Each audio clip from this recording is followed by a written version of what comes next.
ಮಂಗಳೂರಿನಲ್ಲಿ ಮೊಬೈಲ್ನಲ್ಲಿ ಸೆರೆಯಾಯ್ತ ಪ್ರೇತಾತ್ಮ. ಬೆಡ್ರೂಮ್ನಲ್ಲಿ ಕಂಡ ವಿಚಿತ್ರ ರೂಪದ ಫೋಟೋ ಈಗ ವೈರಲ್ ಆಗಿದೆ. ಮಂಗಳೂರಿನಲ್ಲಿ ಅಚ್ಚರಿಯನ್ನ ಸೃಷ್ಟಿಸಿದೆ ಈ ವಿಚಿತ್ರ ಫೋಟೋ. ಬಾಲಕಿ ಕ್ಲಿಕ್ಕಿಸಿದಂತ ಫೋಟೋದಲ್ಲಿ ಪ್ರೇತಾತ್ಮ ಸೆರೆಯಾಯ್ತ. ಹಾಗಾದ್ರೆ ಈ ಫೋಟೋದ ಜಾಡನ್ನ ಹಿಡಿದಂತ ಸಂದರ್ಭದಲ್ಲಿ ಅಗೋಚರ ಅನುಭವಗಳು ಕೂಡ ಉಂಟಾಗಿದೆ. ಬೆಳ್ತಂಗಡಿಯ ಆ ಮನೆಯಲ್ಲಿ ಪ್ರೇತಾತ್ಮದ ಓಡಾಟ ಇದೆಯಾ? ಮನೆಯವರು ಕೂಡ ಆತಂಕಿತರಾಗಿದ್ದಾರೆ. ಕಳೆದ 3-4 ತಿಂಗಳಿನಿಂದ ಸಾಕಷ್ಟು ಅಗೋಚರ ಅನುಭವಗಳಾಗ್ತಾ ಇದೆ, ನಮಗೆ ಸಮಸ್ಯೆ ಆಗ್ತಾ ಇದೆ, ಈ ರೀತಿಯಾಗಿರುವಂತಹ ಮಾತುಗಳನ್ನು ಹೇಳ್ತಾ ಇದ್ದಾರೆ. ವೈಯಕ್ತಿಕವಾಗಿ ಮನೆಯ ಒಳಗೆ ಸಾಕಷ್ಟು ಬೇರೆ ಬೇರೆ ರೀತಿಯಾಗಿರುವಂತಹ ಅನುಭವಗಳು ನಮಗೆ ಕಳೆದ 3 ತಿಂಗಳಿನಿಂದ ಆಗ್ತಾ ಇದೆ ಅಂತ ಹೇಳ್ತಾ ಇದ್ದಾರೆ. ಸೊ ಇದಕ್ಕೆ ಸಾಕ್ಷಿಯ ರೂಪದಲ್ಲಿ ಈಗ ಆ ಫೋಟೋ ಕೂಡ ಈಗ ಸಾಕಷ್ಟು ವೈರಲ್ ಆಗ್ತಾ ಇದೆ. ಬೆಡ್ರೂಮ್ ನಲ್ಲಿ ಕಂಡಂತಹ ವಿಚಿತ್ರ ರೂಪದ ಫೋಟೋ ಈಗ ಎಲ್ಲರನ್ನೂ ಕೂಡ ಪ್ರಶ್ನೆಗೆ ದೂಡಿದೆ. ಮನೆಯವರು ಸಾಕಷ್ಟು ಗಾಬರಿಯಾಗಿದ್ದಾರೆ. ಇಡೀ ಗ್ರಾಮವೀಗ ಆತಂಕದಲ್ಲಿ ಇದೆ. ಏನಿದು ಅನ್ನುವಂಥದ್ದು. ಮನೆಯ ಒಳಗೆ ಸಾಕಷ್ಟು ಬೆಳವಣಿಗೆಗಳು ಆಗ್ತಾ ಇದೆ. ಮನೆಯಲ್ಲಿದ್ದಂತಹ ಬಟ್ಟೆಗಳಿಗೆ ಏಕಾಏಕಿಯಾಗಿ ಬೆಂಕಿ ಹೊತ್ಕೊಳ್ತಾ ಇದೆ. ಆ ದೃಶ್ಯಗಳನ್ನು ಕೂಡ ನೀವು ಗಮನಿಸ್ತಾ ಇದ್ದೀರಿ. ಕ್ಯಾಮೆರಾದಲ್ಲಿ ವಿಚಿತ್ರ ಫೋಟೋ ಸೆರೆಯಾಗಿದೆ. ಬೆಳ್ತಂಗಡಿಯ ಆ ಮನೆಯಲ್ಲಿ ಪ್ರೇತಾತ್ಮದ ಓಡಾಟ ಇದೆ ಅನ್ನುವಂತಹ ಮಾತುಗಳು ಈಗ ಎಲ್ಲೆಡೆ ಸುದ್ದಿ ಆಗ್ತಾ ಇದೆ.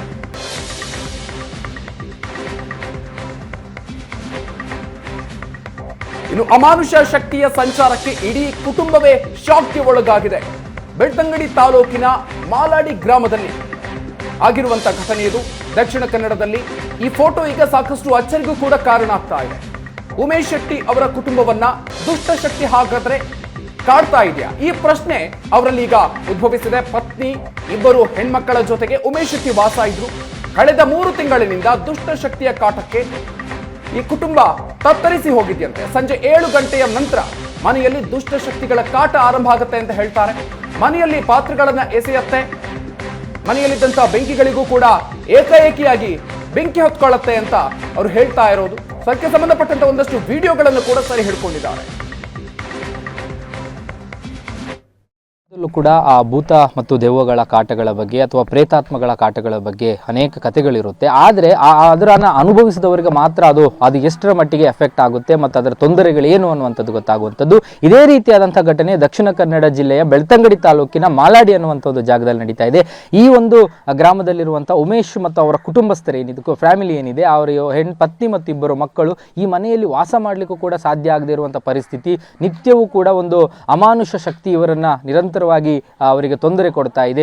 ಬುಟ್ಟ ಬಟ್ಟೆಗಳಿಗೆ ಬೆಂಕಿ ಕೊಡುವಂಥದ್ದಾಗಿರ್ಬೋದು, ಕತ್ತನ್ನ ಹಿಡಿದಂತಹ ರೀತಿಯಾದಂತಹ ಅನುಭವಗಳಾಗಿರ್ಬೋದು, ಬೇರೆ ಬೇರೆ ಅನುಭವಗಳಾಗ್ತಾ ಇದೆ. ನಾನೀಗ ಆ ಮನೆಯ ಮುಂಭಾಗದಲ್ಲಿ ಇದ್ದೀನಿ. ಇದು ಬೆಳ್ತಂಗಡಿ ತಾಲೂಕಿಗೆ ಸೇರುವಂತಹ ಮಾಲಾಡಿ ಅನ್ನುವಂಥ ಜಾಗದಲ್ಲಿರುವಂಥದ್ದು. ಇದು ಒಂದು ಸ್ಥಳೀಯವಾಗಿ ಒಂದಷ್ಟು ಮನೆಗಳಿದೆ, ಬೇರೆ ಬೇರೆ ಸುತ್ತಮುತ್ತ ಅನೇಕ ಮನೆಗಳಿರುವಂಥದ್ದು. ಇದರಲ್ಲಿ ಆ ಒಂದು ಪಕ್ಕದಲ್ಲಿ ಇವರ ಮನೆ ಕೂಡ ಇದೆ. ಆ ಕೆಳಭಾಗಕ್ಕೂ ಕೂಡ ಒಂದಷ್ಟು ಮನೆಗಳನ್ನು ನೀವು ನೋಡ್ಬೋದು. ಮತ್ತು ಅವರ ಮನೆಯ ಮುಂಭಾಗದಲ್ಲೂ ಕೂಡ ಒಂದಷ್ಟು ಮನೆಗಳಿವೆ. ಸುಮಾರು ಒಂದು ಅಂದಾಜು 40-50 ಮನೆಗಳಿದ್ದ ರೀತಿಯಲ್ಲಿ ಕಾಣ್ತಾ ಇದೆ. ಅಷ್ಟು ದೊಡ್ಡದಾದಂತಹ ಪರಿಸರ. ಈ ಪರಿಸರದಲ್ಲಿ ಕಳೆದ 3 ತಿಂಗಳಿಂದ ಇಂತಹ ಸಮಸ್ಯೆಯನ್ನು ಅವರು ಅನುಭವಿಸ್ತಾ ಇದ್ದಾರೆ. ಸ್ವತಃ ಆ ಮನೆಯ ಮಾಲಕರಾಗಿರ್ತಕ್ಕಂಥ ಉಮೇಶ್ ಅವರು ಇದ್ದಾರೆ. ಅವ್ರ ಜೊತೆ ಮಾತಾಡ್ತೀನಿ. ಸರ್, ಈಗ ಏನು ಸರ್ ಇಲ್ಲಿ ನಿಮ್ಮ ಅನುಭವಕ್ಕೆ ಬಂದದ್ದು ಏನೇನು? ಬಂದು ನನ್ನ ಗಾಡಿಯಲ್ಲಿ ಒಂದು ಪ್ರಸಾದ ಇಟ್ಟಿದ್ದರು ಒಂದು ತಿಂಗಳಿಂದ. ಆ ನಂತರ ಪ್ರಸಾದ ಒಳಗೆ ಹೋಯಿತು ನಂದು.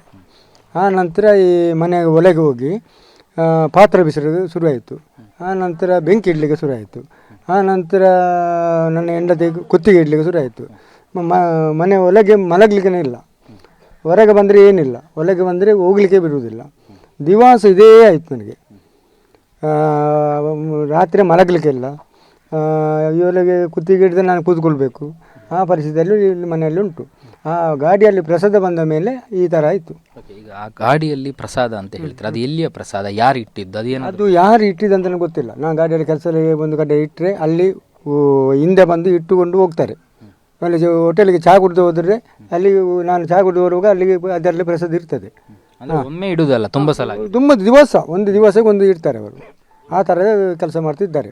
ಈಗ ಪ್ರಸಾದವನ್ನು ನೀವು ಮನೆ ಒಳಗಡೆ ಹಾಕಿಕೊಂಡೋದ್ರಿ? ಫಸ್ಟಿಗೆ ನನ್ನ ಕಿಸೆಯಲ್ಲಿ ಹಾಕಲಿ ಉದ್ದರು, ಗೊತ್ತಾಗೋದಿಲ್ಲ. ನಾನು ನಿಂತು ಯಾರ ಹತ್ರ ಮಾತಾಡೋದು ಕಿಸೆ ಹಾಕಿ ಬಿಡಿದ್ರೆ ಅವರು ಇದ್ದಾರಾ ಇಲ್ಲ ಅಂತ ನಮ್ಗೆ ಕಾಣುವುದಿಲ್ಲ. ಮನೆಗೆ ಬಂದಾಗ ಬಟ್ಟೆ ಒಗೆಯುವಾಗ ಇವಳಿಗೆ ಸಿಗ್ತದೆ.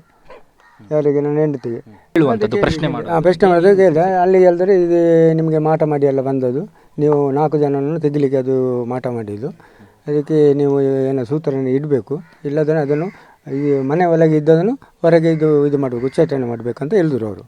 ಹಾಗೆ ನಾನೊಂದು 2-3 ಕಡೆಗೆ ಹೋದೆ, ಅವರ ಹತ್ರ ಆಗಲಿಲ್ಲ. ಮತ್ತು ನಾನೊಂದು ಉಪ್ಪಿನ ಅಂಗಡಿ ಹೋದೆ. ಉಪ್ಪಿನ ಅಂಗಡಿ ಹೇಳುವಾಗ ನನಗೆ ಆಗೋದಿಲ್ಲ, ಅದು ತೆಗಿಲಿಕ್ಕೆ ನಮಗೆ ಬೇರೆ ಇದ್ದೀರ ನೋಡಿ ಅಂತ ಹೇಳಿದ್ರು. ಅವರು ಕೈ ಬಿಟ್ಟರು. ಹಾಗೆ ಈಗೇನಿತ್ತು ಮತ್ತೆ ನಮ್ಮ ಫ್ರೆಂಡ್ಸ್ ಹತ್ರ ಅವರೆಲ್ಲ ಹೇಳಿದ್ದೇನೆ, ಹೀಗೆ ಆಗಿದೆ ಮಾರೆ, ಏನು ಮಾಡೋದು ಅಂತ. ಅದಕ್ಕೆ ನಾವೆಲ್ಲ ಇದ್ದೇವೆ, ನೋಡುವ, ನಾವು ಕೂತ್ಕೊಳ್ತೇವೆ ಅಂತ. ಅವರು 3 ಗಂಟೆ 4 ಗಂಟೆಗೆ ಇಲ್ಲಿ ಕೂತ್ಕೊಂಡು ಒಂದು 200 ಜನ ಇಲ್ಲಿದ್ದರು. ನಿನ್ನೆ ಸಹ ಇದ್ದರು, ಮೊನ್ನೆ ಸಹ ಇದ್ದರು. ಅವರು ಬಾಕಲೆಲ್ಲ